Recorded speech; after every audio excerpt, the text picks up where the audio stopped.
What is going on, everybody? We're here. We're live. We're back for Sports Wars Sunday. NFL preseason is over. The regular season is almost here. College football is back, kind of. Week 0 of college football. Hey, I got a great idea. All the fans are so excited for college football. They're hyped. They're ready to go. Let's get them packed in this 80,000 person stadium. Or we could go into another country where they don't really care about it too much in a smaller stadium and do it there instead. Yeah, not exactly sure why that's the plan, but welcome, Beardo. You got a new setup, man. I didn't even recognize you when you popped in here with the new I didn't background. notice it. Yeah, man, new setup. Took me all day yesterday to build, but I like it. It looks good. But you know what I don't like is why the hell are we having college football in Ireland? What are we doing? It doesn't make any sense. Look, if it's Notre Dame, I think that's cool, I guess. Maybe. I mean, I hate Notre Dame. I wish the entire campus would blow up. But if it's the Notre Dame Fighting Irish opening the season in Ireland, that's kind of cool. Kansas State and Iowa State, I don't get it. And it's like they call it something, I don't even know how to say it. It's like anal lingus or something like that. The anal lingus kickoff special. It was retarded. You know what else I don't understand? If Sirius Black was innocent, why is he screaming in his mugshots? And why is he also threatening Harry when he is innocent? He's not threatening Harry. Well, kind of. He's coming off threatening to him in the Whomping Willow. All right, Sirius Black has incredibly poor choices of words at times. Yes. When maybe if he just slowed down, he could do it. But look, we got to give this guy some a little bit of grace. He spent 15 years in hell where most people get driven insane. He almost got driven insane by all of these things.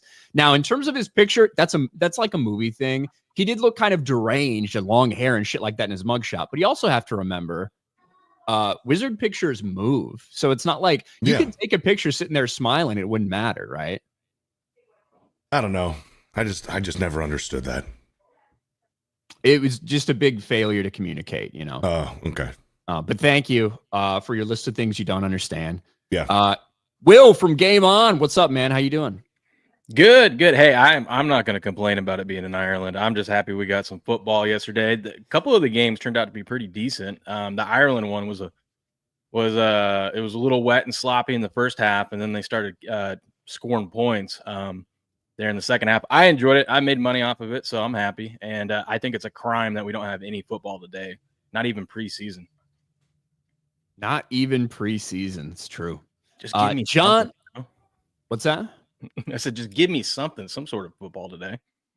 Well, we got to wait till next week. I mean, not the greatest slate of games for college football next week, but a couple big ones. Mm-hmm. A couple big ones. John Matrix from Black and White Sports. What's up, man? Doing good, man. Doing good. Looking forward. Actually, first NFL game is Thursday, right? Next Thursday. It's next Thursday. We got a week. Oh, the next Thursdays. Okay, Yep. So we got a layoff of okay. Yeah, we got my a time full frame messed up. 2 weeks, basically. But a week and a half till the opener with your Dallas Cowboys, I think. Yep. Cowboys, Eagles. Yeah. But I'm doing good, man. Looking forward to doing this show, and man, it's gonna be a boring Sunday without sports. What do you mean without sports? There's still baseball going on. I personally, look, it's been a little bit of rocky at times for my Chicago Cubs. I think they took 3 of 5 from the Brewers last series. They needed a little bit to gain a little bit of momentum because the Brewers just don't fucking lose now, apparently.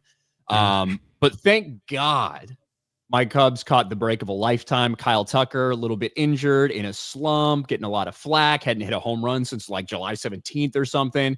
You know what fixes everyone's blues when they're in a slump? Playing the Angels. Playing the Angels. So Beardo forgot to mention that one. He also, even with the hype surrounding his New York Giants and that just incredible quarterback room with Jameis Winston and Jackson Dart, he decided with his new setup, he wanted to move the New York Giants pennant as far away as possible, just leave the N. I don't know if that has some sort of racial connotations, Beardo. I don't know what you're trying to say there. Yes, but it's because our starting quarterback is not going to be Jackson Dart. It's going to be Russell Wilson, who is a black man. He is. I mean, go ahead, John. Oh, I was going to say, I will say this since we were talking about baseball. The Orioles have cured the Astros slump because, boy, they were unwatchable for like 4 straight games, outscored 30-2. It was a horrific slump.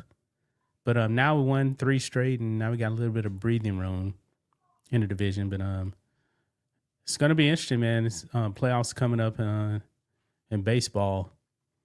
We'll see what happens.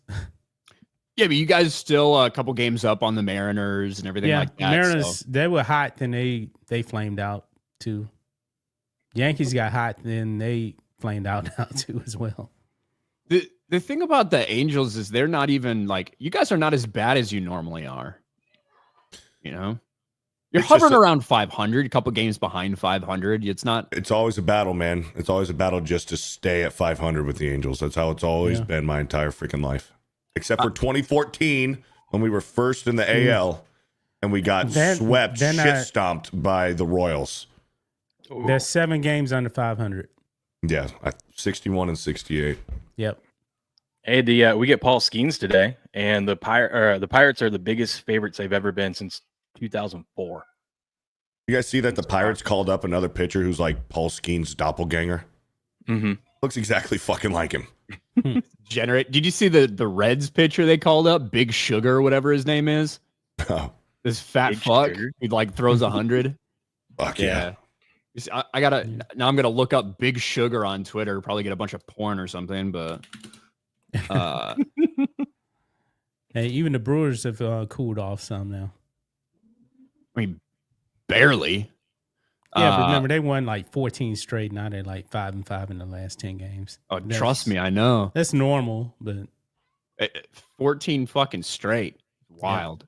Yeah. The Cubs handed him a couple of those losses, thank God. But here is Big Sugar. Hell yeah. Zach Big Sugar Maxwell is making his MLB debut for the Reds. He's 6'6", 275 pounds, and throws 100 miles an hour. Dude, that's a fucking athlete right there. Yeah. And he got Look at this guy. He got the sugar belly too. Oh yeah.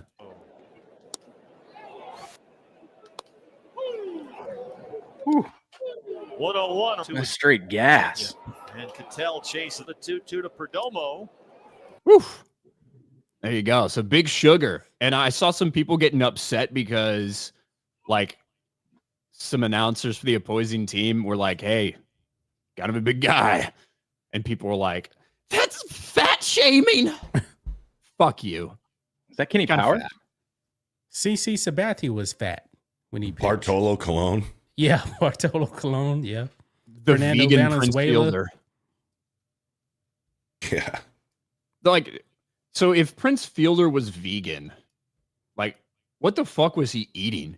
Is my question. Everything. Are Doritos vegan? Like, you know what I mean? Yeah. He's just eating junk food and shit. Maybe, I don't know. Maybe he thought he was Michael Phelps because Michael Phelps ate 10,000 calories a day. He's like, I can do that too and not get fat. Or Michael Phelps was an animal, though. Yeah, pool. When you swim in the pool, man, you burn a shit ton of calories. Look, anybody can eat 10,000 calories a day as long as you're burning 10,000 calories a day. Mm-hmm. Yeah, and it's very hard to burn 10,000 calories in a day. A little bit, yeah. Now, if I was getting paid for it, if I was making a fuck ton of money, like if that was my job, I feel like I could do it. You know what I mean? I wouldn't recommend that. But there's this one YouTuber. All he does is go to these junk food restaurants. Dude made a video. He's in a hospital. You seen him on Dame? What's his name? Dame Drops. I was like, man, you need to retire from the fast food channel, man. You ain't gonna make it. No, you could do it. That's my dream. That's what I should turn my channel into, to be honest with you. I'd love that. They never get your order right, though. That is the danger. But we do have stuff to talk about. Let me catch up on some super chats and we'll get into it. Rajah Jackson belongs under the jail, says Gerald Armstrong. We'll have to play that clip. Everybody's talking about it. This crossover into sports, I suppose. But we will talk about it. Cole Hauser, what's up, my Riggas? Damn them Yankees. Bro, I feel like every day I see Anthony Volpe with an error on like every day on Twitter, people are sharing another Anthony Volpe error in some way. It can't be that often, but it feels like it. B Chain, shame Connecticut lost the Little League US Championship game. Hope they would have won it all. Not much to celebrate in Connecticut. Let's go UConn. Thanks, B Chain. And then Sports Wars meetup for Thursday NFL kickoff. Let's fucking go. Are we going to be streaming and reacting to Thursday night football games on Locals, Spirito? I'm doing a watch party. So yeah, every Thursday this season, we're watching the game together on Locals. There you go. I'll be live streaming it.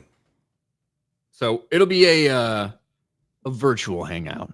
Correct. A virtual meetup. Over on the Rumble side, Tank for a buck. Did you see Rampage Jackson's son almost kill an indie wrestler last night? It's insane he hasn't been arrested. We're going to watch that. Are we doing any college or NFL games on Locals? I can go for big games like Texas versus Ohio. We'll see. I'm sure there'll be some Saturdays where, there's a big matchup, big game, that we'll watch over on Locals. Might not be every weekend. We'll be boots on the ground for Texas, Florida. That's true. It's true. Me and Will will be in Gainesville for Texas, Florida. Tank for a buck. Beardo, am I wrong, or did the Angels instantly improve once Ron Washington left? Maybe. Beardo doesn't actually pay attention to his team. No. He's given up on them. Yep.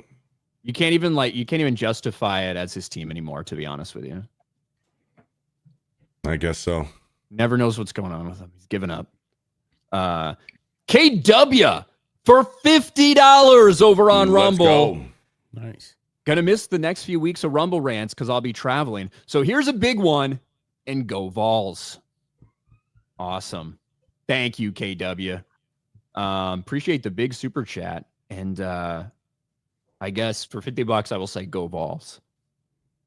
I'll say go Vols. But let's get into this Rampage or Rajah Jackson thing. I've seen it all over.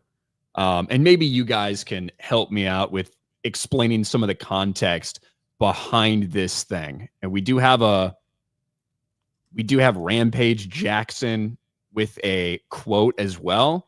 Mm-hmm. But I'm trying to find the best version of this video. That there's a lot of videos out there. I'm trying to find the best version. This one might be it. So Rampage Jackson's son is in some hot water. Apparently, this was all he was streaming on Kick during this time. And a lot of people are not happy about it. People think he should be thrown in jail. And honestly, I don't really disagree. You can see this right here. This is at Knock Pro. It's some like indie wrestling circuit or something. Rajah Jackson, I think that's how you say his name, the son of Rampage Jackson, live streaming on Kick. You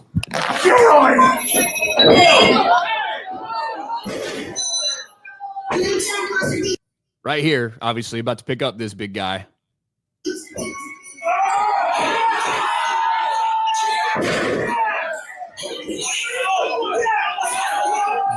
What the?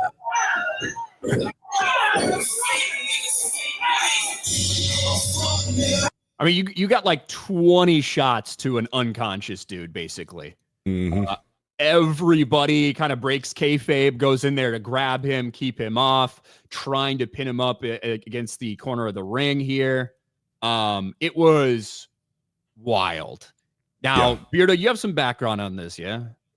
Well, I guess there was some real beef. So the background on the guy that he slammed, he's like a military veteran. He has like charity foundation stuff. Like apparently he's like a real stand-up dude. And he does this to like help bring awareness, and like he invites like other veterans like with PTSD who enjoy wrestling, like invites them to his events and stuff like that. So this guy is like apparently a real good guy. They had some work beef, like, WWE wrestling, just kind of like fake beef that I guess Rajah Rampage took a little too seriously. So before the match, they made up and cleared the air saying, hey, this is just all kind of just for fun, dude. Like, I'm just talking shit for fun. They made up, and Rampage Jackson's son went in there and just forgot all about it and just beat the fuck out of this guy. a lot of people were worried he was like dead, like legitimately dead after that. As of right now, we don't think that anything has happened. Now, we heard stuff, he's going to get banned on Kick for streaming this and stuff like that, but we haven't heard that he's getting arrested or anything. But Rampage Jackson decided to put out a statement. I want to clear up the misinformation about my son, Raja. I've been confirmed the wrestler is awake and stable. Raja was unexpectedly hit in the side of the head by him moments before Smith's match. Raja was told he could get his payback in the ring. I thought it was a part of the show. It was bad judgment, a work that went wrong. He's an MMA fighter, not a pro wrestler, and had no business involved in an event like this. I don't condone my son's actions at all. He suffered a concussion from sparring only days ago and had no business doing anything remotely close to physical contact. As a father, I'm deeply concerned with his health and the well-being of Mr. Smith. That being said, I'm upset any of this happened. My main concern, Mr. Smith, will make a speedy recovery. I apologize on his behalf and to Kick for the situation. The least of the concern should be about Kick and him being banned on Kick. Like, authority should be fucking involved here. This is wild that we're not talking about legal actions right now. Yeah. I think that so it was supposed to be fake, right? He was supposed to slam him and then pretend to punch him. Right. And he just he just goes so that Zulu part, warrior gene. So the part where he actually came into the ring and body slammed, that was all planned. That was planned, but then he started hitting him. That wasn't planned. Mm-hmm. Exactly. Gotcha. Now, okay, that makes sense now. I think go ahead. You were going to say something, Will. Did you when you brought the story? I was thinking, I'm like, I didn't know this part of it. I know that, like what Rampage said there a couple days ago. His son here, Raja, took a bad hit to the head. Yes, I think there was a sparring thing, and somebody like kicked him right in the side of the head and almost knocked his ass out. And there were like he videos was of that going wobbling. out That was there. bad. And then if he got hit in the head just before this again, I wonder if that is something that's what led to this, him just losing his shit, not being all there mentally. I don't know. I think he's probably just a dude who was brought up as the son of Rampage Jackson and has gotten opportunities like this, and maybe doesn't have a dose of what real life is actually like, and thinks he can get away with anything. Yeah. I know nothing about the situation, but that is my initial reaction. I'm not qualified to talk about this at all, but that's my guess. Look at that dude. He's like, I'm gonna roll out of here before I get punched. Yeah, I mean, it was pretty bad. Like, a lot of people were wondering if it was a work, wasn't it? It obviously went wrong. And it was not supposed to be like that. And this dude was almost like uncontrollable. They had to get everybody out there. So we'll see what happens. We'll see what happens with the wrestler. A lot of people were worried he was fucking dead, but he's not dead for now. Yeah. The American man going to the USC game this week. Fight on Trojans. Fight on, man. Who you guys got week 1? I have no fucking clue. Probably like you really don't like your teams. You didn't watch the Giants on your birthday. You don't care about the Angels. I was streaming. I'll find out who they play next week when they play. To be fair, I don't know who Purdue's opening against either. So, there you go. I guess that's fair. But I also like I want to forget this season and last season of Purdue football, like period. It is probably some of the roughest we've seen in our entire history. And you'd think when you add a bunch more teams to the Big Ten that maybe we'd have a chance to finish a little higher. No, it just keeps getting worse. It just keeps getting worse. My Cougs open up with the mighty Idaho Vandals. There's not a lot of great matchups for college football. We could talk about that. We can actually pull up and talk about the opening to college football because we've got another fight that we can talk about. Don't know if you guys saw that one or not. Yeah, that one was weird. Yeah. Here we go. So we can talk about it. College football is officially back. Kind of. This is effectively week 0 of college football. And, a couple games, Stanford, Hawaii, stuff like that going on. But the big game, the thing that makes total sense to everybody is to kick off the college football season, to do Kansas State, Iowa State in Ireland, in smaller stadium over in Ireland. That makes total sense. But we got it anyway. A little bit of sloppy play. Iowa State got out to a lead Kansas State tried to come back, but end up losing that game. But really, the story in the aftermath was about the Kansas State quarterback, Avery Johnson, because when you lose, things go poorly, apparently, because his dad and his brother had a fight. Not like with other people, like defending his honor. No, they got into a fight with each other in the aftermath of this game. Because I was confused when I saw it too. I assumed they both got in. No, they were fighting each other. Father and brother of Kansas State quarterback Avery Johnson reportedly brawled after Wildcats' loss to Iowa State. Go Power I'm assuming this is not the NBA Avery Johnson. It is not. Okay. I don't believe it is anyway. Kansas State quarterback Avery Johnson's father was in a fist fight with his other son in the parking lot after today's loss. Let's go.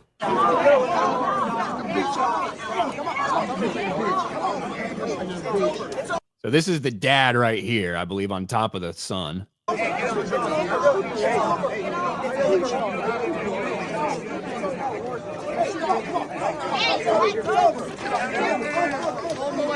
One more.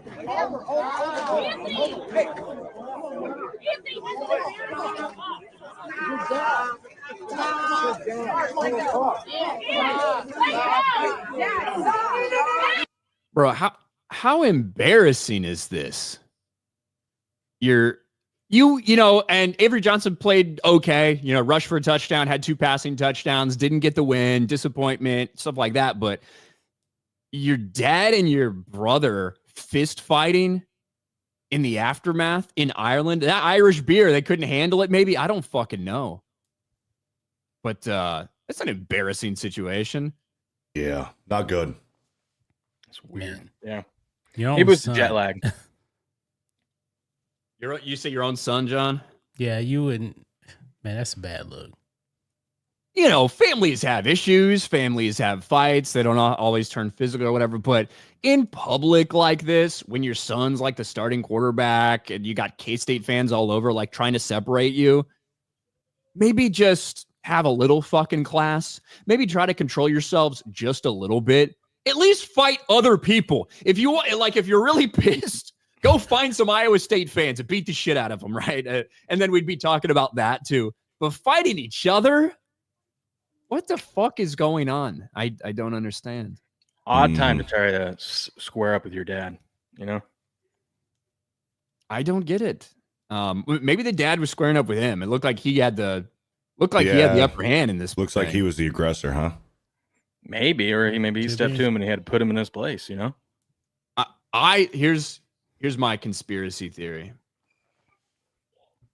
The other brother, who may be a half brother, I don't know, not sure, but the other brother, I think he put money on Kansas State and they lost. And he's sitting there bitching about, man, my brother, blah, blah, blah, I did this shit. And the dad went off on him. That's my conspiracy theory. Well, you should go fight his brother. Money. His dad. Yeah. Well, I think the dad got mad that he was shitting all over his brother because he lost money.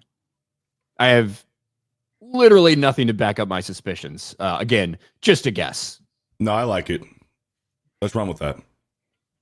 Yeah, I think it makes sense. I think it makes sense. But hey, Ryan, week 3, USC at Purdue. Yeah, I like the fact that you guys are in the Big Ten now is so wild. It still doesn't feel right. I was gonna say nothing screams Big Ten football like USC Purdue. Nothing screams Big Ten football like USC at Rutgers. You know what I mean? We're actually talking about this now. Fucking Rutgers or Maryland or whatever against USC, UCLA, Oregon. Oh, it was so strange last night listening to announcers say, "Oh, this was a big win against an ACC opponent."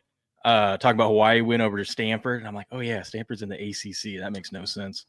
Whoa, nothing makes sense anymore. But we can talk about this upcoming weekend because we had a couple games. Whatever, Hawaii did beat Stanford. But it's next week where stuff really starts to kick off for college football. And the big game, if we can find it, is right here. Texas, Ohio State. I mean, that's going to be huge. Fox has it. Noon kickoff. That's a perfect way to kick off. Actually kick off week 1, not week 0, stupid bullshit. Mhm. This is the one we want to see. At someone's actual stadium, not a neutral site bullshit. Like Syracuse and Tennessee are playing in Atlanta for some reason. Imagine making your college football career start and you get to do it against Texas. That's gonna be a long day for that quarterback, I think, because their defense is pretty damn good. Ohio State's favored at home. Yeah, but I think I like Texas in this one just because the one thing that we've seen Ohio State have fits with in the past is speed, and Texas has got a lot of speed, so it should be a fun shootout game. But we'll have to see what that. I believe he's a freshman quarterback that's starting for Ohio State, so we'll see. And obviously, all eyes are on what Beardo hopes will be the future Giants quarterback. I don't know. He might be so enamored with Jackson Dart now that he doesn't even give 2 fucks about Arch Manning. Arch Manning can go fuck himself. He's got Jackson Dart.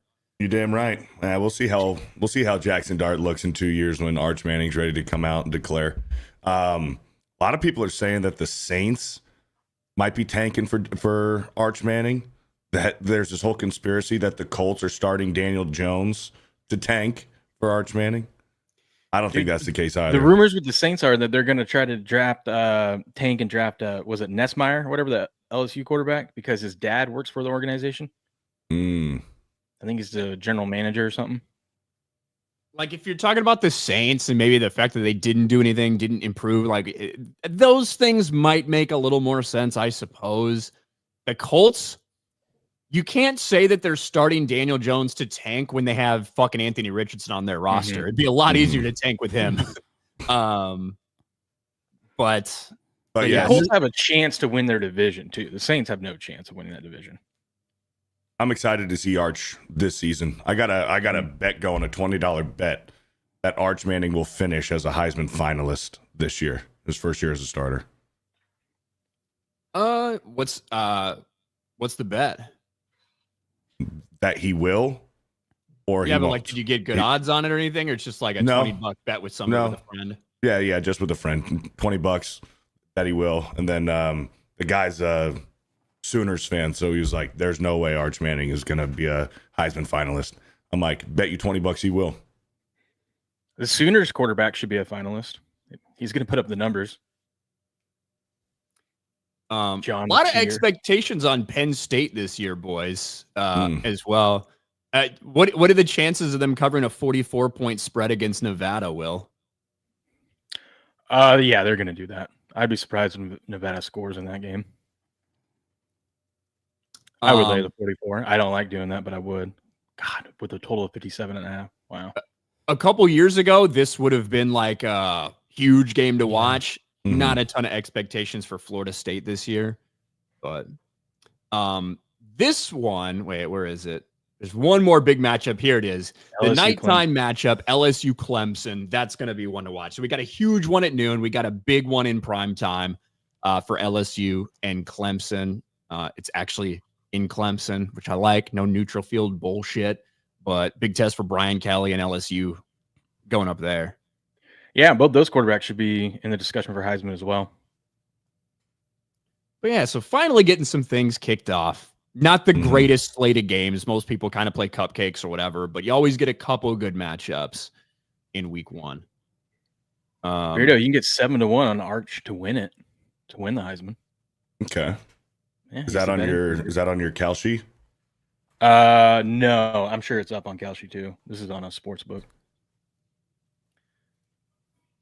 Taker for 5. I grew up in the Portland, Oregon area.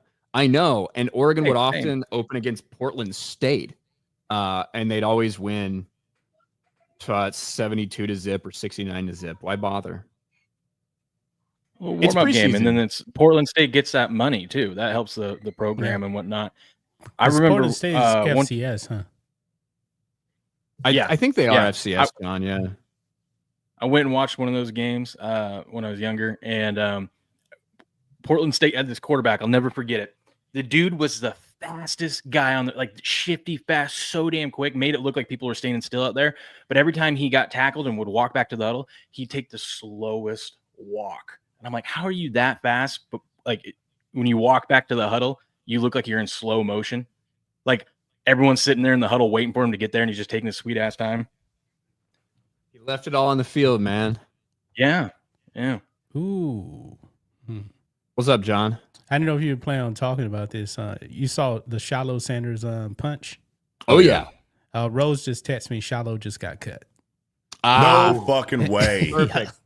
We got to talk about both the Sanders brothers because I did have that pulled up, but let me find the find the It's thing right that I can here. get cut real quick. Ari Mirov, the Bucks have released Shilo Sanders. He'll get picked up in a day or two.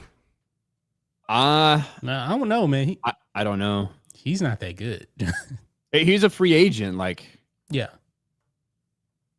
He'll make somebody's practice squad. do you have that tweet anywhere? Yeah, I got it right here.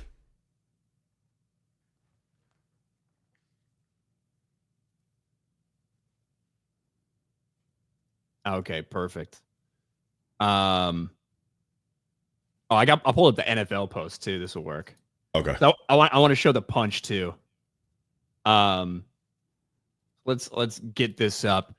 The final week of preseason didn't go as well for Deion Sanders' sons as he may have wanted it to. Of course, Shedeur Sanders, we know about his struggles. We'll probably talk about that more later. But his other son, Shilo, who went undrafted, did get picked up by the Tampa Bay Buccaneers, was fighting for a spot. Well, that is all over for him. He's been waived by the Bucs as they cut down to their 53-man roster. And maybe, just maybe, it had something to do with his final play on the field and his behavior on the field. Was there any guarantee that he would get a spot anyway? Not necessarily, but when you're trying to make it, probably not the best idea to punch somebody and get thrown out of the game. Shilo Sanders ejected from preseason finale after throwing a punch. And here's Shilo Sanders. He's getting blocked maybe a little bit after the play, doesn't appreciate it. That's the tight end, Zach Davidson. Swing. And that's all she wrote. Mhm. Yep. Getting frustrated because you're getting a little overmatched. And I don't know where the play was here, if the play was already ended, if he was, blocking throughout, all that stuff. But then that's all it takes. I got it. I'm a Sanders. You can't do that to me. Swing. And then he gets the too little, too small after. Oh, man. It's always wild that people throw punches while the other person's wearing a helmet. Yeah, it's the stupidest thing. It's just, look, you get carried away. We've all played competitive sports at some time in our life, even when it means literally nothing. You get pissed and you might shove somebody when you didn't mean to. That are these things do happen sometimes.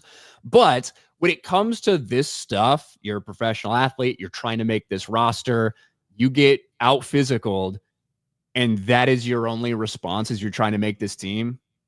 Mm-hmm. Not a surprise, I guess, that he doesn't make it. But I don't know. Is old Shilo going to get another chance somewhere? Yeah, probably in Chicago. He fit right in. Well, fuck off. What are you talking about, Chicago? In Chicago? Fuck that. Maybe the Houston Texans, those dirty-ass fucks down in Houston. I think with the Brahmas last year. I think the XFL with the Brahmas, Wouldn't it be surprised to see him in the XFL or whatever it's called now? You think Deion would let him do that? If he's a good dad, he would. He needs a job. Maybe he will. But now with the Bucs, not an impressive showing in his final action in preseason. Sorry, Shilo. But Shilo's struggles seem small compared to his brother. Mm-hmm. Now, we don't have the Browns cuts yet, do we? No, they haven't. I haven't seen anything. There has been some moves this morning, but we can talk about that after. Yeah, so They have until 4 p.m. today.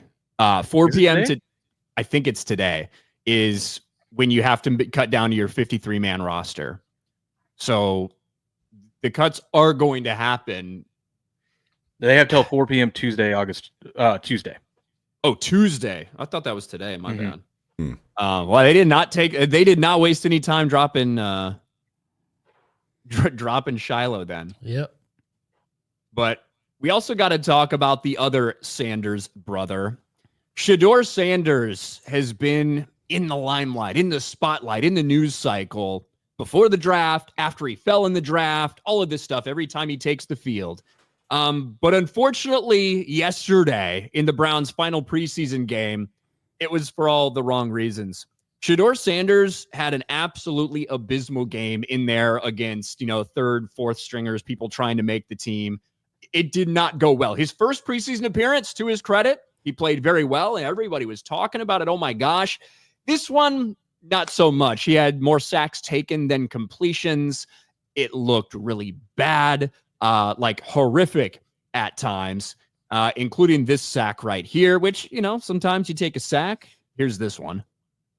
Why did it do this? I didn't want this one. But anyway. Sanders being pressured, spins away again, keeping the play alive. The fans love it, but that's one of those plays where maybe he's got to roll. Got to throw the ball away, man. Yep, get rid of it. Well, look, it's not just that. It's also, and this is one of the reasons why Dylan Gabriel is above Shedeur Sanders in the depth chart. Because it's not so much that, hey, you take a sack, you take a bad sack. The problem is this drifting. There is room for Shedeur Sanders to step up in this pocket, but instead he's drifting back, right? Like, he can step up, but he drifts so far back that they're able to get around. The tackles can't protect him, and he just makes it worse and worse and worse.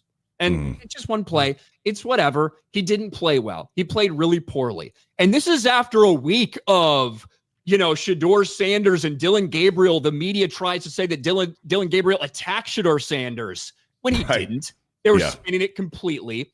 And what does Shedeur Sanders do? He's like, I don't know. I don't know whether he meant it or not. I don't know if he did or not. I cannot stand Shedeur Sanders. But the cope over this has been one of the most insane things that we have ever seen in my entire life. Yep. This is what they're saying, because Dylan Gabriel looked pretty good yesterday. Shedeur Sanders looked horrifically bad, like 3 for 6, multiple sacks, like negative net yardage almost with all these sacks involved. You've got a lot of pro Shedeur Sanders people in the media that are coming up with every conspiracy theory they can. And some of it's stemming from Eric Dickerson saying, the NFL didn't want him there. They didn't want anybody to draft him. Well, then somebody drafted him. So what the fuck does that mean? It appears to me coach didn't want Shedeur to go win the game because he didn't want to hear all the convo about Shedeur leading a great 2-minute drill. Now, who knows if he would have or not, but coach didn't want to take that chance. Wanted the last memory of him looking bad. So when they bury him, it would look justified. Shady and untrustworthy behavior. They should just let him go. So the O-line suddenly doesn't know how to hold up once Shedeur Sanders starts playing, but Dylan Gabriel had all day to dance in the pocket. Something isn't adding up. Josina Anderson, who is like an actual fucking journalist, supposedly. Like, this is insane. Kevin Stefanski was way too diplomatic today how he handled his QB evaluation as far as what was necessary and what wasn't. The head coach has to be cognizant of actions that build up his guys versus introducing more mental static than necessary. Unless Shedeur was wincing to walk, he should have played last week. He'd have plenty of time to heal because the Browns already knew Sanders wasn't going to be named a starter. Given Sanders limited reps in practice, he needed second PG reps to maintain rhythm and carry over from the preseason debut. Again, what are the Browns gaining in their evaluation of Shedeur? It's crazy. So Kevin Stefanski gives Dylan Gabriel easy, short go routes with max protection, and then gives Shedeur Sanders bullshit plays with an O-line that looks like they just ate at a gang of little Debbies. Fuck you, Browns. Trade Shedeur. That's funny because they had to give Shedeur a simplified playbook when he first got there. Like Dylan Gabriel got the same playbook as like Joe Flacco and whatnot, and they had to get a special simplified one for Shedeur.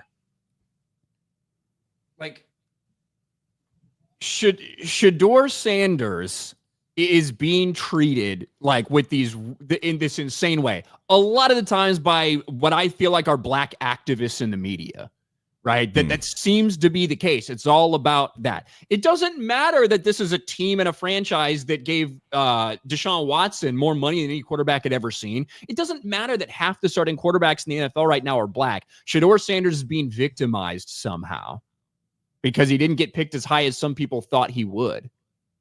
But Dylan Gabriel is not as athletic as Shedeur Sanders, but he does look more polished in the pocket and able to run the offense. That's all this is.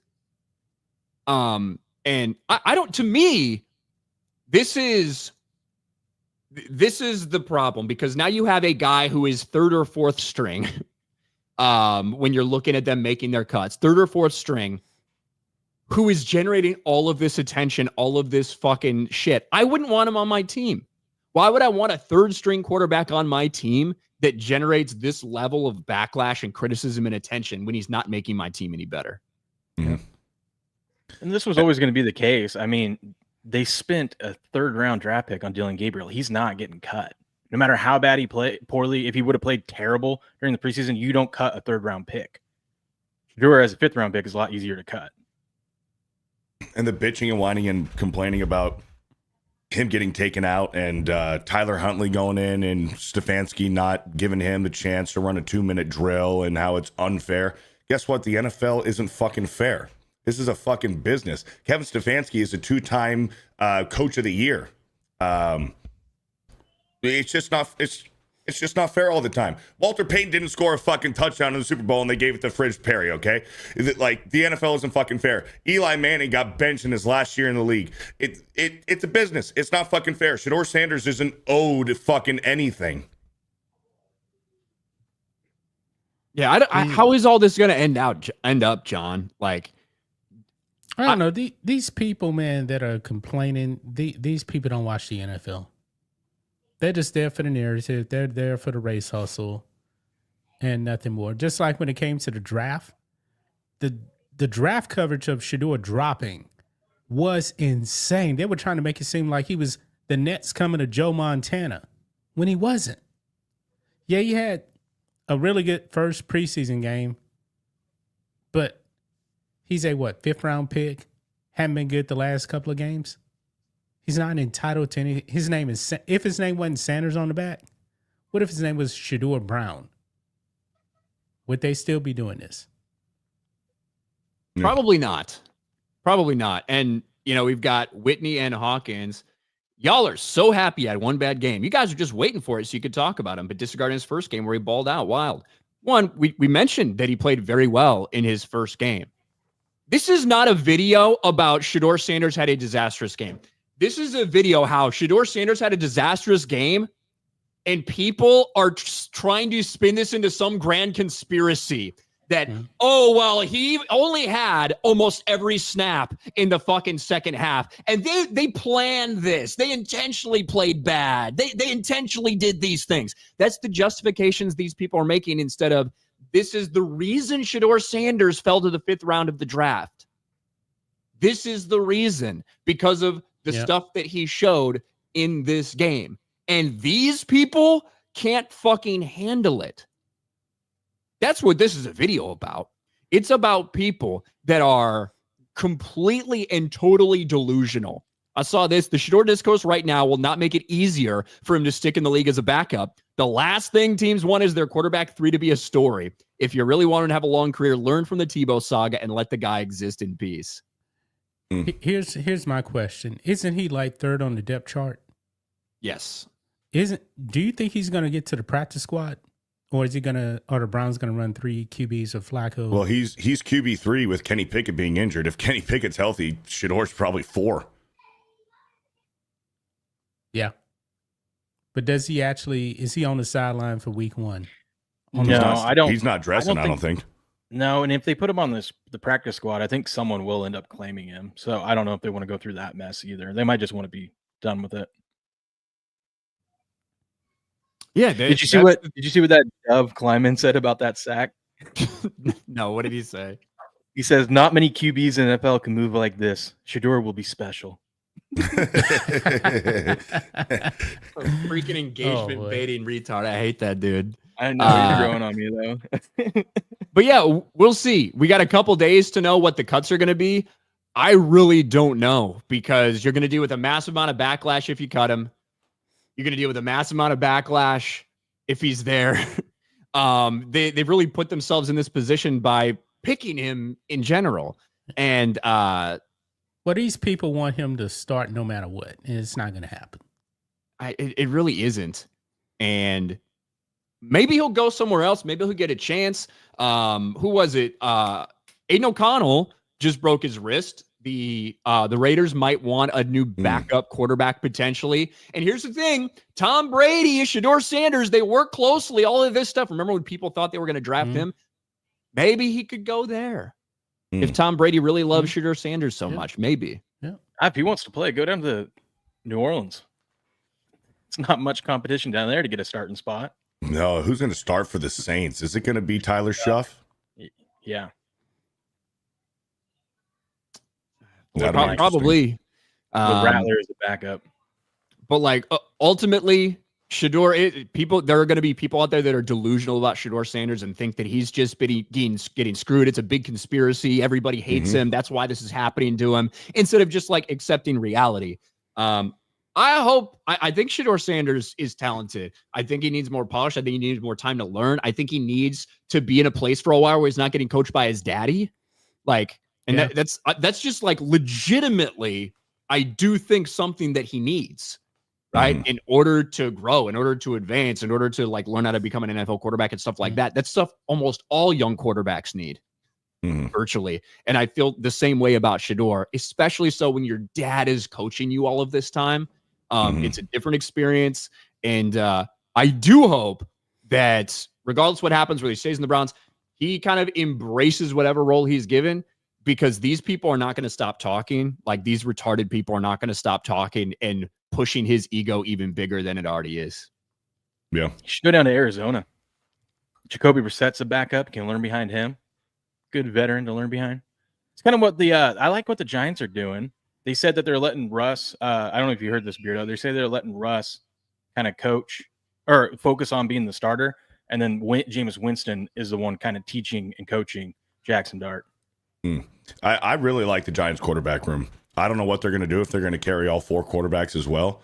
Because Tommy DeVito, he's been there. He knows the system. He knows that locker room.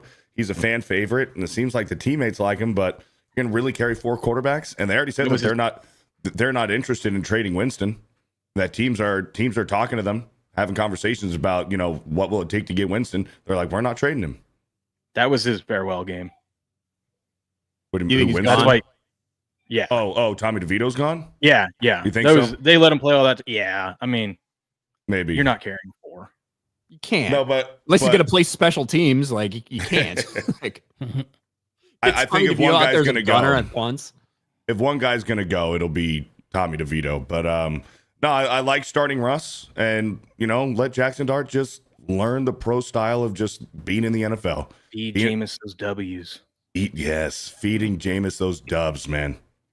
And then who knows? By week 7, if the Giants have a losing record, if we're like 3-4, I think that's when we see Dart. Because this team wants to win now. I think it's the Saints game in week 5. You guys played the Saints in week 5, right? I can check. I'm not too sure. If you guys are 0-4 or 1-3, I think that's when you see Jackson Dart. We got the Saints week 5 in New Orleans. I think that might be maybe not the best to be on the road or whatever, but against a dog shit team, if you're 0-4, you pull the plug. I don't think you see him till December. I think it's going to be real hard for Dayball to come off of Russ because once he does that, he admits that's just admitting the season's over and he's likely fired. So I think he's going to try to keep Russ out there as long as he can. Russ, I was looking at stats last few years. They actually aren't that bad. No. He's still got it. He had as great as he was. He had that miserable first year with the Broncos. Yeah. And I mean really fucking bad. Yep. The second year was pretty good, It was pretty good. And then he was okay in Pittsburgh last year but he only played like 9 or 10 games, flip-flopping around, injured, stuff like that. Yeah. He played okay for them. But yeah, it's not like he's not a fucking bum necessarily, but he's also not your future. Oh no. One guy I want the Giants to cut is Jalen Hyatt. That dude has had brick hands. He can't fucking catch anything. He's fast, but holy fucking smokes, dude. Dart was just dropping those footballs into the fucking basket, and he couldn't hold on to nothing, dude. That guy's a fucking bum. Get him off the squad. He's kind of like what's that? The wide receiver for the Chargers? Quentin Johnson. Quentin Johnston. Yeah. Just like him. And we did, speaking of quarterbacks, we did just have a trade this morning. Ben Ryder for 2. Vikings traded Carson Wentz to be the QB2. So And Vikings they, got Carson Wentz. They sent Sam Howell to the Philly. Eagles. Yep. And that's the thing when you look across the landscape of backup quarterbacks in the NFL, it's a little bit tough for me to think that there's too many places for Shedeur to even be a backup. Right? Because a lot of backup quarterbacks have a lot of experience, in some way, shape, or form in the NFL. And Shedeur obviously doesn't, but we'll see, man. I will be shocked if they cut him. Dude, the ESPN has for the Eagles, their depth chart, DTR is a starting quarterback. They don't even have Jalen Hurts on here. I don't know what's going on. That's funny. Maybe preseason depth chart. Yeah, maybe. I don't think Jalen Hurts, did he even play in the preseason? Nope. There was a lot of quarterbacks that didn't play. Yeah. Which the stats on that, we're going to be diving into that this week on my show about expectations week 1 for quarterbacks who didn't play. You realize Dak Dak has only played like 1 preseason game in his whole career. Dak Prescott. Really? Really? 1. I didn't realize that. Have you watched that Netflix documentary on the Cowboys? No, I haven't seen it yet. I need to. I watched the first episode. It's pretty good. I refuse. I've heard it's interesting. I'll watch it. There's also one on the Chiefs, yeah? I don't know about the Chiefs. I just know that the big one's the Cowboys. I think there's one coming out on the Chiefs as well. I don't know if it's out yet, but focus on what with them?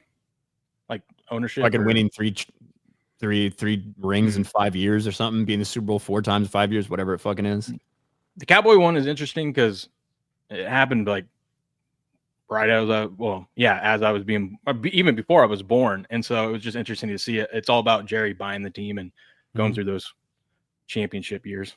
He fired Tom Landry. That was not popular at the time. Oh yeah, they talk about that. Right, Chiefs looked pretty sharp in their last preseason game against the Bears.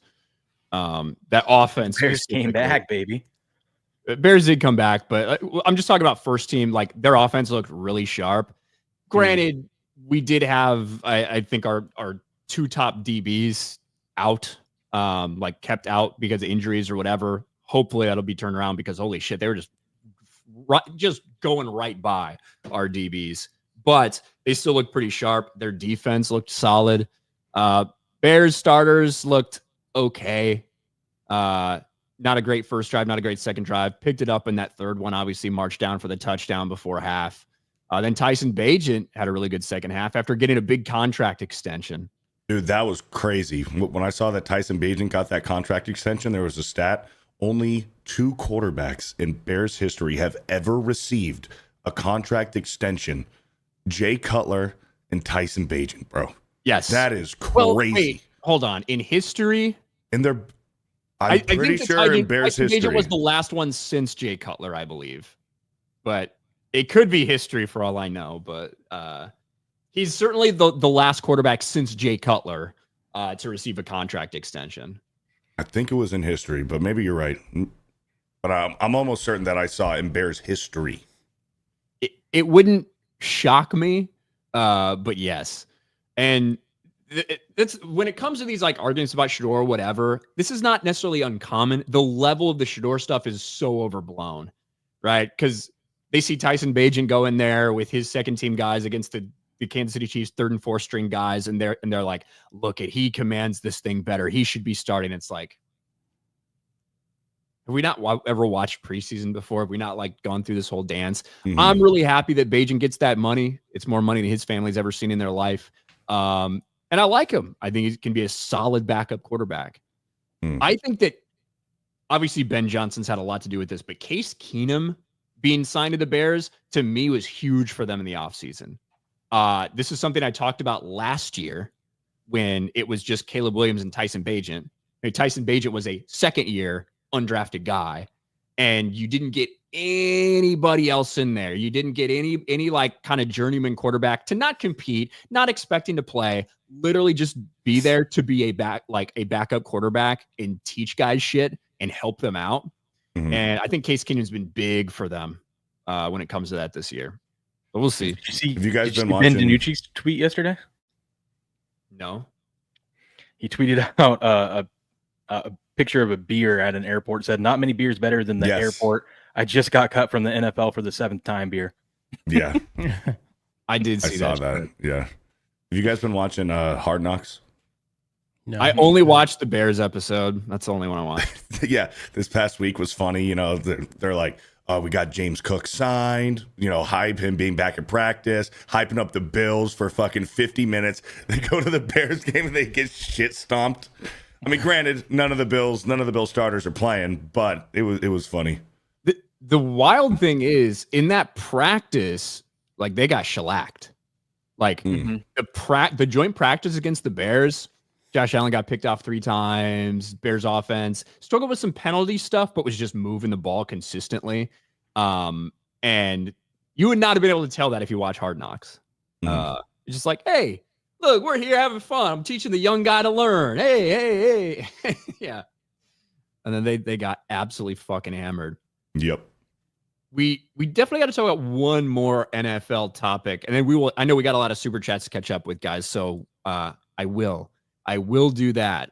But John, what is going on with your Dallas Cowboys and your star pass rusher, Micah Parsons?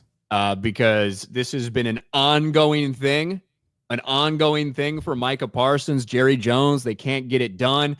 And apparently contract talks have basically stalled. Jerry Jones going on and talking about it, saying we offered him more than anybody else in the history of the game, and that's not enough. And, well, we don't think he's going to hold out for 3 years, so he better come back at some point. What's going to happen with Micah Parsons, John? He's going to get a contract. I know he pulled that stunt that other day at the game. He's just laying on the bench like, I don't really want to be here. Nah. He wants to get paid.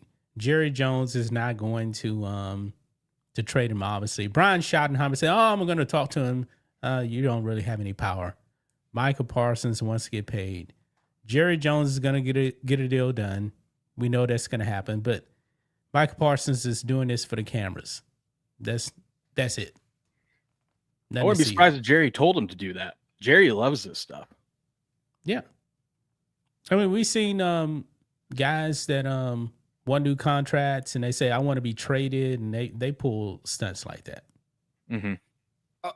A lot of this is on Jerry Jones. Now, look, Micah Parsons, even I think within the last couple years, has like gone on social media and been like, hey, you got to play for the contract you signed, blah, blah, blah. Well, until he wants to get paid, then it's a little bit different. So got my own feelings about people holding out when they're still in their contract, all this stuff.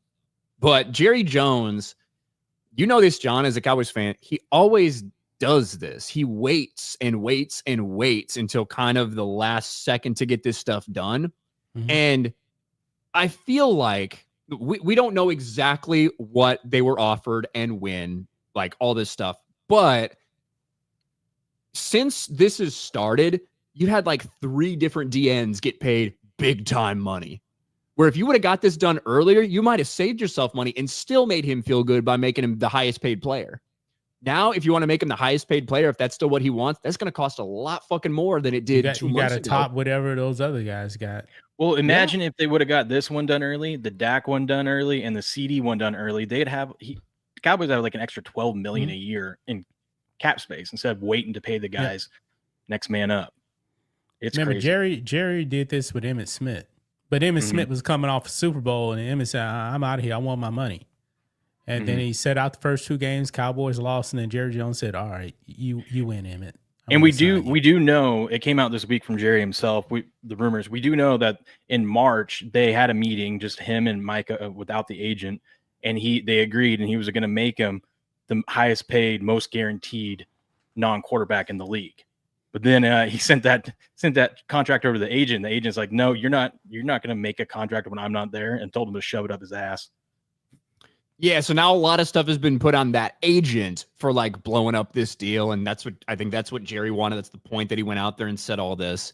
But like I said, back in March, that number significantly lower than that number is now. That was before Myles Garrett got done. Before Watt got done, before Myles Garrett got done. Yep. All that stuff. But obviously, a big guy that I don't think they're going to trade him. I think they'll get a deal done, but it is obviously distracting.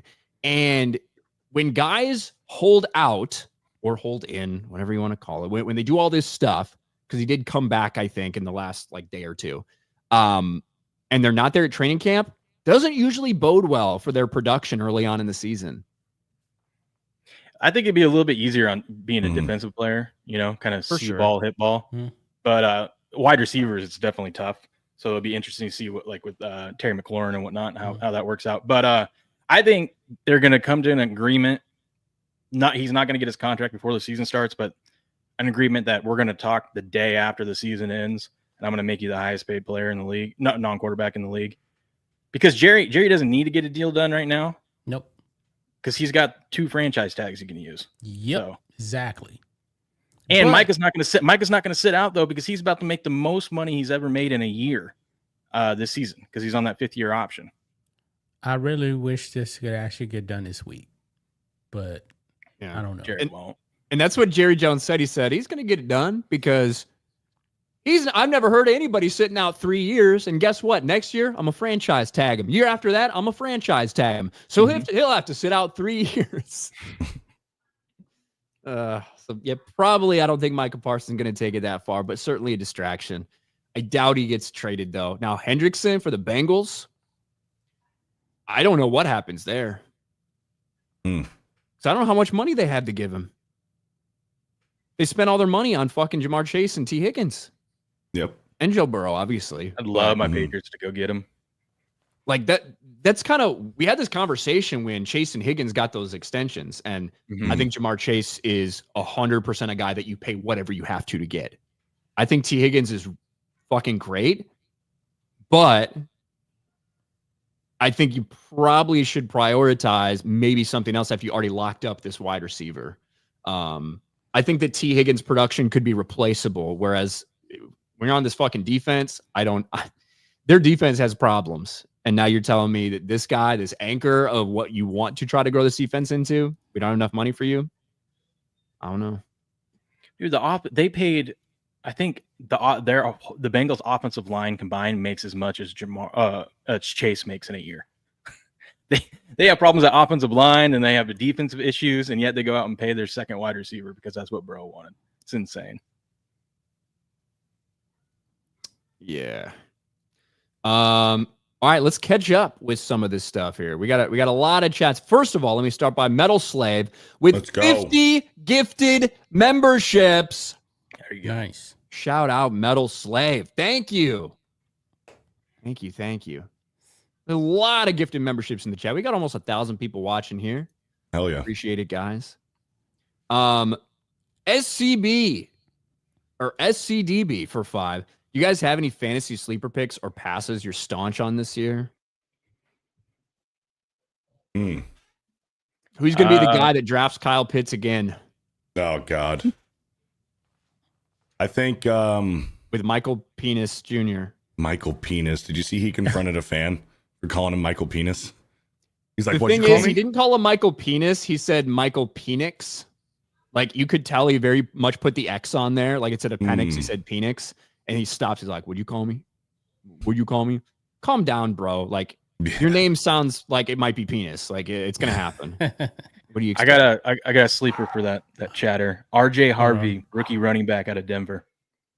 Oh yeah. I like Ashton Genty. As your sleeper pick? Well, no, like I'm saying he's probably going to be the best fantasy running back, I think, this year. I think he's going to get a lot Derrick of play. Henry has something to say about that. I think he's going to get a lot of play.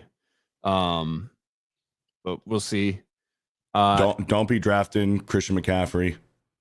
I wouldn't draft Derrick Henry either. Not high, at least. Derrick Henry's not a first rounder. I'd take a quarterback first round over Derrick Henry. You take a what? Quarterback first round over Derrick Henry. I want to play fantasy football with you, please. Yeah, no. We just talked about Beardo. I'm just saying. Are you predicting a major drop off? Is that what you're doing? In production, absolutely. Yeah. I think that Derrick Henry's on the decline in his career for sure. Yeah, I guess, maybe you're ahead of the curve. I still think he's going to get a lot of play. I still think he's going to get a lot of touchdowns. I still think he's going to get a lot. And I would certainly draft him before basically any other quarterback. Not because he's going to give you more points than a quarterback, but because the level of running backs that will probably get his level of touches in production is significantly lower. Like the number of running backs that will get that is significantly lower than your amount of quarterbacks who can do like serviceable numbers. I hope he scores 3 touchdowns week 1 against the Bills. So I hope so too, man. I want to root for it. Richardson said he's too tired to play this year, says Taker. Anthony Richardson. I mean, look, we all saw that coming. We all saw that coming with Anthony Richardson. As soon as Daniel Jones signed, we said Daniel Jones might be the starter. That's why he went there. It's Beaver's starting job. Even Seth could see it. These are the guys that drafted Anthony Richardson. They tried to develop him for 2 years, had health problems for sure, but they're like, yeah, Daniel Jones, we think he gives us a better chance to win. Ain't a conspiracy. Why is it not a conspiracy when the black quarterback starts instead of not starting? I don't get it. Zenny Biscuit on August 22nd, Secretariat's jockey Ron Turcotte passed away. R.I.P. Yesterday, Sovereignty won the Travers Stakes at Saratoga. I have actually been to the horse racing track in Saratoga because I lived there for a while. Thank you. Thrashifus for 10. I'm a Vikings and 49ers fan, still salty about the non-call PI against Crabtree in the Super Bowl and the BS 4th down conversion from the Saints against the Vikings. Also, the Kings getting screwed versus the Lakers. You got a laundry list of salt there, buddy. Vikings and a 49ers fan? Yeah, I'm not sure how that works. That's weird. Maybe you live in Minnesota, but when you were growing up was like Joe Montana, Steve Young, 49ers. I don't know. Lando Van Halen for 5. Q's in Atlanta at noon versus Tennessee's weird. Yes, why didn't they just play in Tennessee? Go Q's. My Yankees are fading, and Boone has got to go. A lot of people not happy with Aaron Boone right now. My Yankees are having a terrible stretch of games. They are, Mike. Dier for 10. Not upset how Shedeur played. I'm upset with horrific O-line. Let all the rushes through. Not one max protection play call for short rhythm passes like 90% of Gabriel plays. Looks like Mahomes versus Tampa. I think a lot of people are seeing too much of what they want to see in that. We only looked at the one play. But in that one play where Shedeur takes a sack, the reason that somebody got to him was not because protection was bad per se. It was because he drifted back out of the pocket. So while a tackle can normally push a defensive end up and out, so you have room to step up and stay in that pocket for another second and a half, Shedeur drifts. And he drifts back to the point where a rush that should not have gotten there, that an offensive lineman could easily direct him back where Shedeur should not be, becomes in his face because he got out of the pocket.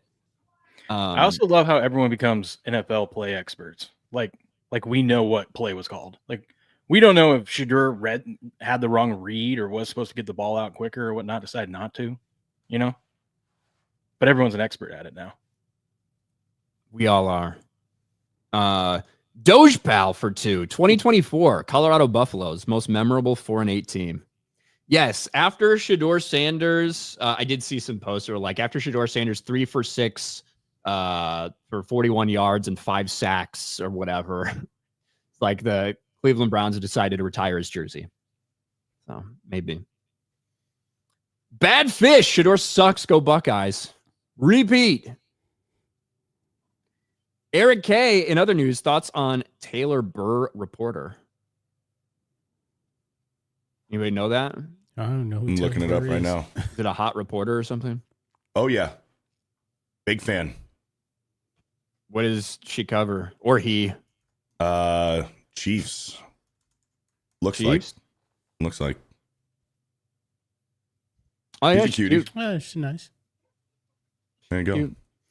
Tank for $2. Raja talking about the wrestling thing again. Raja was getting punked on Kick live stream, so he decided to go for real. He's on video saying he'd keep hitting him after he said he was tired of people calling him out. The videos are out. That's wild. Jose Contreras for $1. Sports Wars Fantasy Football. Please invite Nerd Roddick. Get him back in the NFL. Like, ideally, I would like to, and it would be really fun, especially if Beardo drafts quarterbacks in the first round. Didn't say I did. I'm just saying that that's my lack of faith in Derrick Henry this season as far as fantasy goes. But I don't know. I would like to. It's complicated, and we would have to get enough people to do it. And I don't know if there's enough people here at Geeks and Gamers that I can tolerate. Jay was asking about it. X-Wing wants in. Well, like I said, that I can tolerate being around. Oh, okay. For fantasy football. So we'll see. Sure. We will definitely do something, like maybe we'll do like a pick'em league or whatever to get you guys involved in it. And maybe we can have some fantasy football talk. But in terms of, look, we did this before a couple years ago. I won the league, but I also hated my life because all the people we pulled had no fucking idea what they were doing. So it was like so frustrated and infuriating. That was back when Uche was still alive. I got my money league draft tonight. Hell yeah. There you go. Snooty Mims for 10. Dan the Man has a good sports channel. Always has some good games on. His channel's worth checking out. Also, which team do you guys think will tank for Arch Manning? Hail chat. I don't think this is the year to tank for Arch. I think he's got 2 years. He's got another year. Unless he wins the Heisman and they win the Natty, then maybe he comes out. But I think 2 years. All right. We said this. Vikings traded for Carson Wentz. Fucking Carson, like, if JJ McCarthy gets hurt, Carson Wentz could have an incredible season there. Like, no lie. Yeah. This is like, it could be a Sam Darnold again type of thing. Oh, sorry. I think Shedeur is the 180-degree Russell Wilson. No one will ever speak up for Russ because he's basically Carlton from Fresh Prince with a killer arm. You know what did Russell Wilson in? The Subway commercials and the TikToks. Yeah. That's right. That's it. Mr. Well, and Unlimited. the exercises on the plane too. That's right. The high knees on the plane. Yeah. Russ's and his like white speak versus black speak, like his like attempts to transform himself like a fucking ditto into like any situation that he's in. Like once people saw that and he started getting a lot of shit, and then he went out and had a terrible season for the Broncos, it was over for him. Yeah. And I don't think he ever recovers the reputation. But he probably is a really good dude. You know, I think Russell Wilson's probably a genuinely good dude. But Little Orphan Funkhouse are breaking. Tommy DeVito signs with Bro Island. Cool. John O'Ratcliffe for 5. Huge fan of this show. First time at giving a super chat. Just wanted to say Caleb Williams is terrible, and my Jets have found a new way to sink even lower. Yeah, you got the guy that's worse than him, Justin Fields. So congratulations, John. Fuck you. Garth Knight, but thank you for the super chat.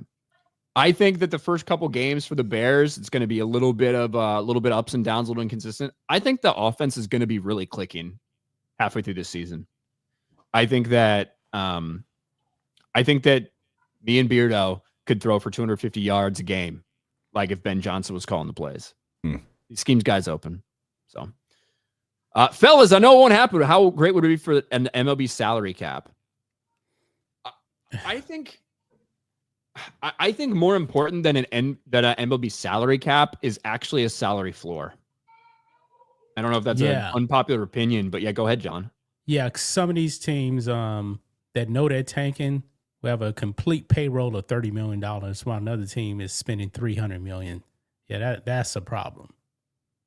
Yeah, and I think that if there was a salary floor and these teams were forced to spend a certain amount of money and actually try to compete, I think it'll be a little bit more competitive.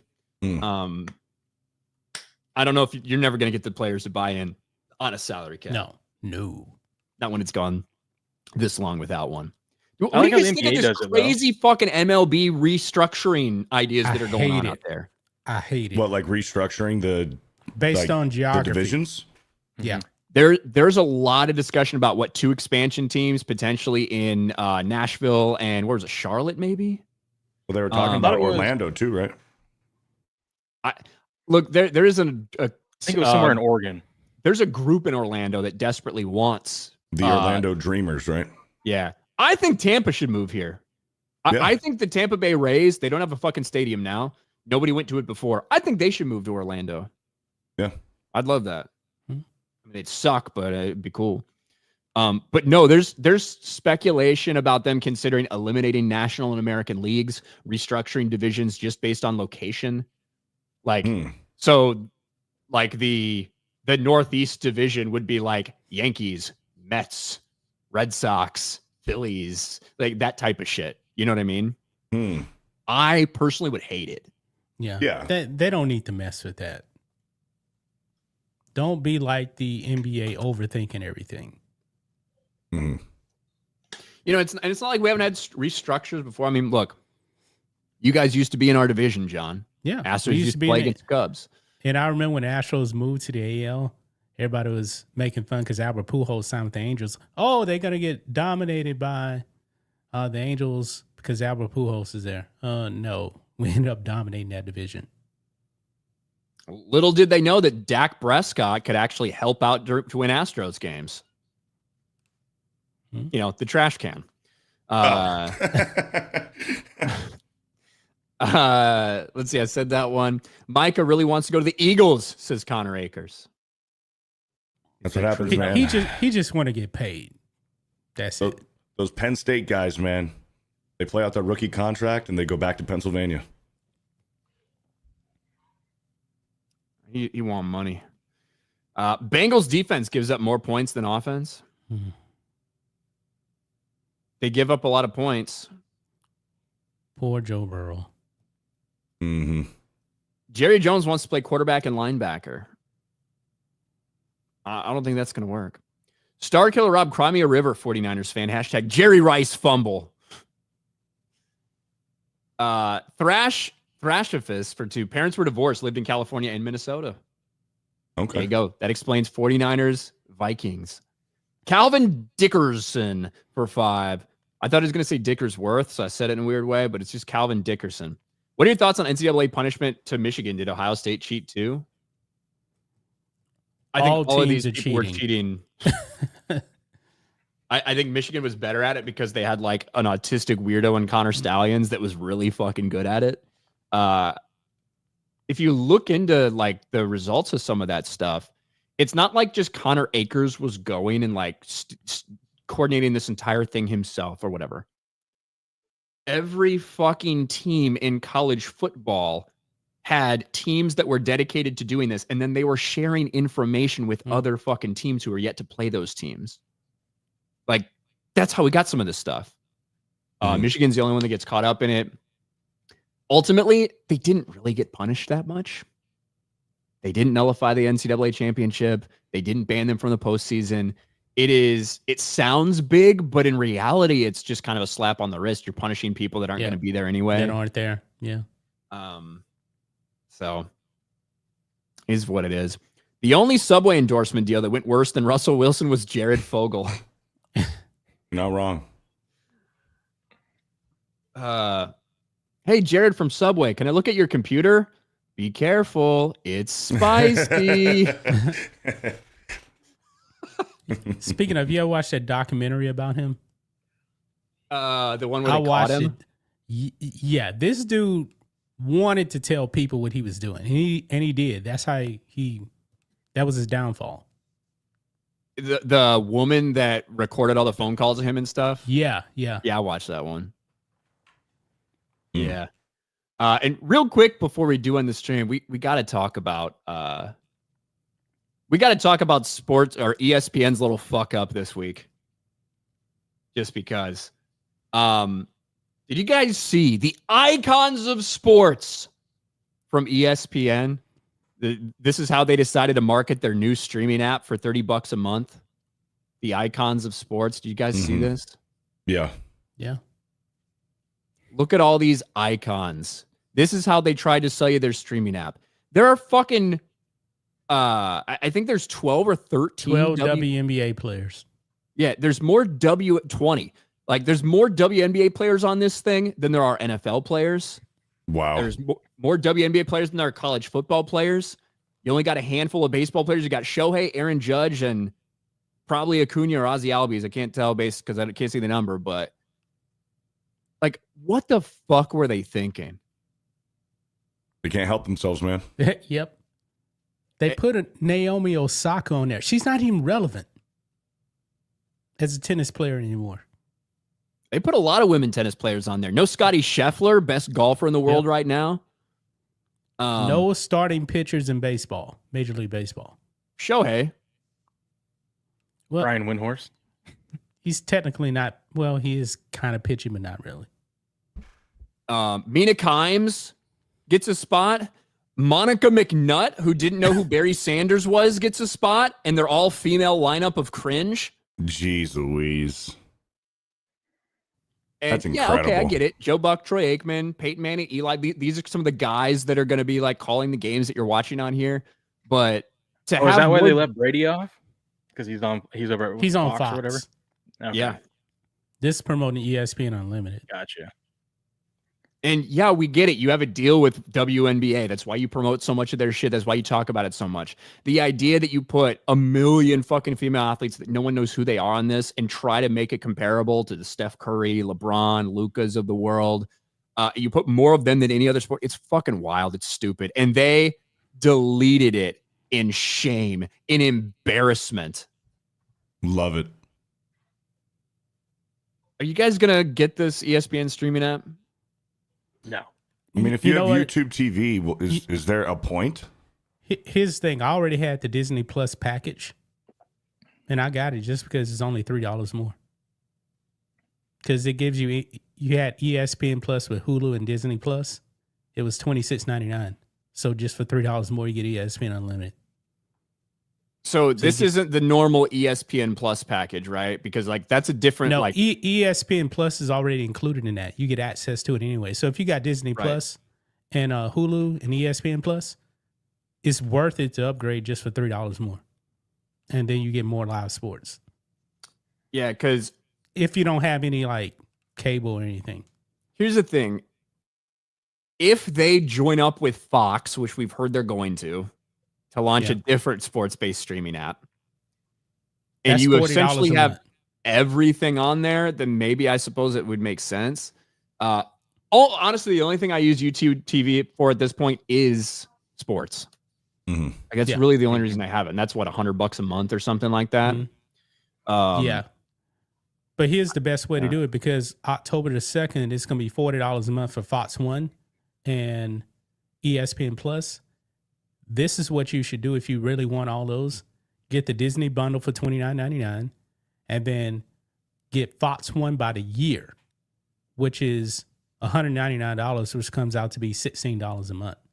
So it's a better value doing it that way because you get more content on like movies and stuff. Well, John's teaching us how to pinch our pennies with these streaming services. I mean, yeah, you spend a little bit more, but you're talking about what? $6 more a month. Yeah, and it like if you don't have fucking cable or whatever, I guess that could make sense for some people. See, I don't have cable or live streaming service.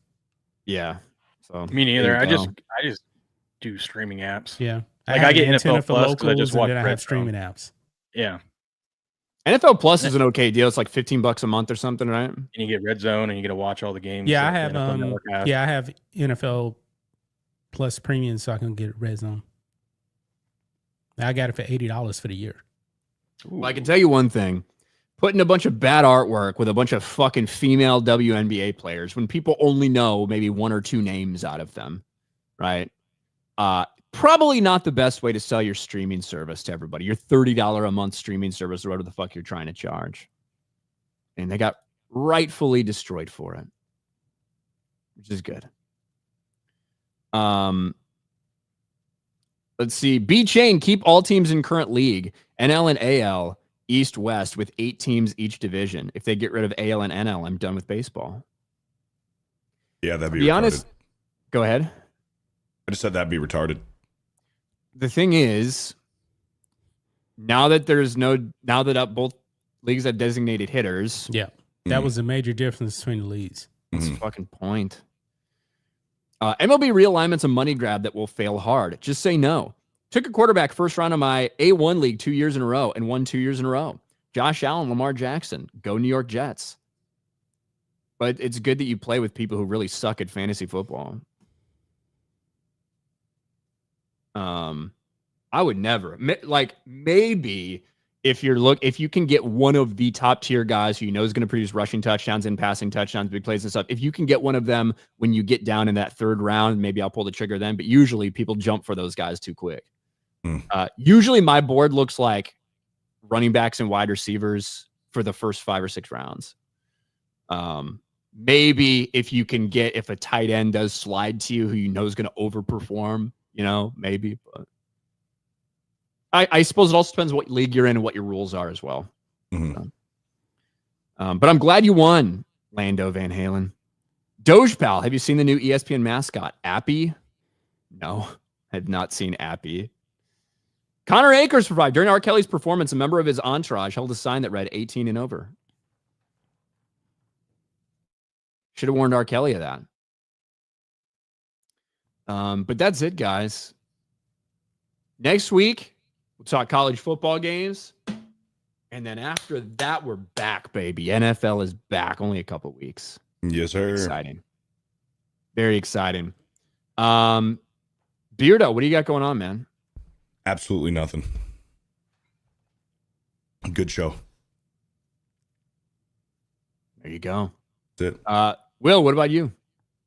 Covering all things football leading up to week 1, diving into stats and stuff. If you're interested in learning about sports betting or you just are an NFL junkie, come check out my show. There you go. And John Matrix from Black and White Sports. Well, this is going to make Beardo happy. When I was off, guess what came in? Ordered a Blackstone, and it came in. So I gotta put that together later on. Nice. And, I got free Texans tickets to the September 28th game. So I'm going to be going to that. I won't be here. My best friend works for these doctors, and he always gets free tickets. So he came through this year. Hell yeah. Nice.